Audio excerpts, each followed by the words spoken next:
Amis internautes, n'oubliez pas de liker, de vous abonner et de cliquer sur la note de notification pour ne rien rater. Élections communales et législatives de janvier 2026.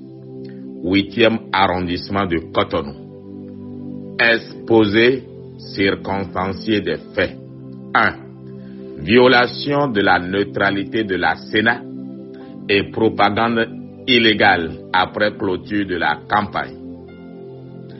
En violation des articles 53, 64 et 80 du Code électoral, la formation des membres des postes de vote de la Sénat dans le 8e arrondissement s'est tenue dans la résidence privée d'un candidat UPR. Et je veux être factuel. Monsieur Tchoukpa Eustache, compromettant gravement le principe de neutralité de l'organe électoral. À l'issue de cette formation, le samedi 10 janvier 2026, soit postérieurement à la clôture officielle de la campagne électorale intervenue le vendredi 9 janvier 2026, le dit candidat a procédé à la distribution de chapeaux à l'effigie de l'UPR, constitutive de propagande électorale hors délai prohibé par l'article 64.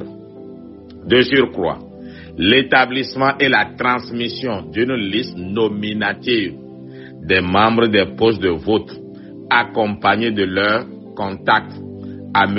Gbagidi Kofsi Alain, chef d'arrondissement et candidat tête de liste UPR, constitue une manœuvre d'influence prohibée, contraire aux articles 4 et 80 du Code électoral. 2. Ingérence d'un candidat et atteinte à la liberté du vote à Agbodjedo. Le jour du scrutin, dimanche 11 janvier 2026, M.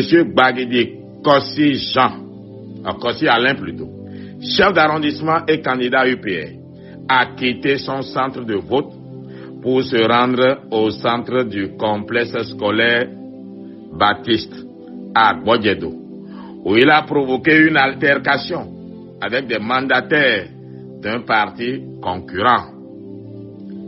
Sa présence active, accompagnée de Madame Aklasato Delphine, chef de quartier et candidate UPR, laquelle a orienté les électeurs et procédé à la distribution d'argent, constitue une violation caractérisée des articles 4, 70 et 118 du Code électoral.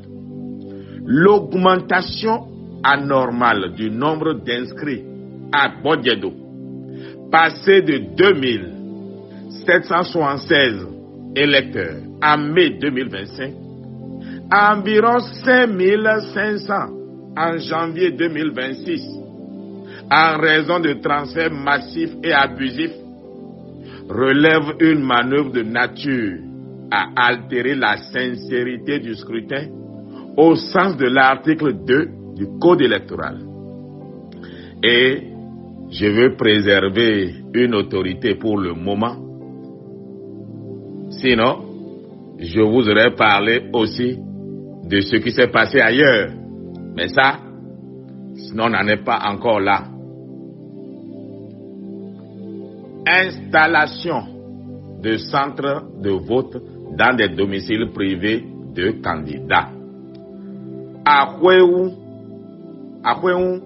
le déroulement du vote dans la résidence d'un candidat UPR, M. Tchoukpa Eustache, en sa présence directe et active, avec distribution d'argent, constitue une violation flagrante des articles 470 et 118 du Code électoral. La présence simultanée du candidat Gbagidi Kossi Alain à proximité du centre de vote du complexe scolaire Naguézé, avec des pratiques similaires, aggrave le caractère systématique et organisé de ces infractions. 4. Fraude matérielle et complicité présumée d'un agent électoral à Gbedagba. Au centre Saint-Yves de Gbedagba, un membre du poste de vote de la Sénat a été trouvé en possession de bulletins de vote déjà cachetés au profit de UPR, tant pour les élections communales que législatives. Ces faits constituent une fraude électorale grave, réprimée par les articles 80, 118 et 121 du Code électoral, engageant tant la responsabilité pénale individuelle que la validité du scrutin dans le centre concerné. Achat 5. Achat de voix caractérisé à Minokpo.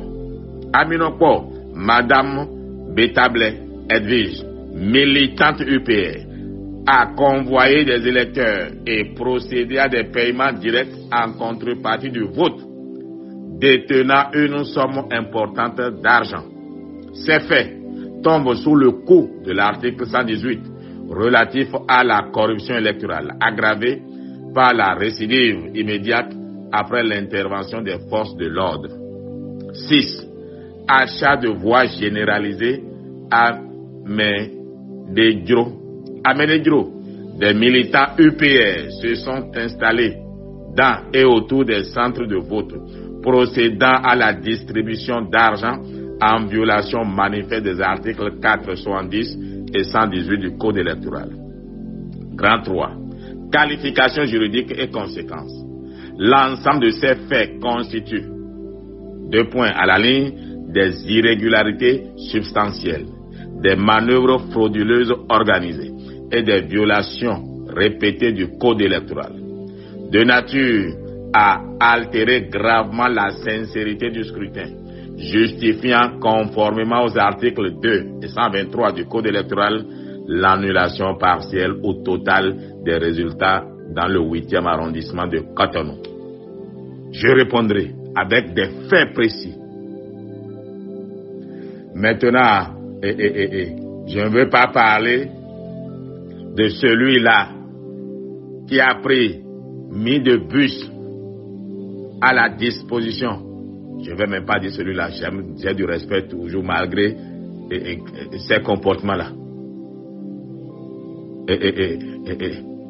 Mon grand frère qui doit incarner la droiture, mais qui a mis de bus à disposition, mais des militaires pour aller dans son village, voter, comme s'il y avait Tigri à attraper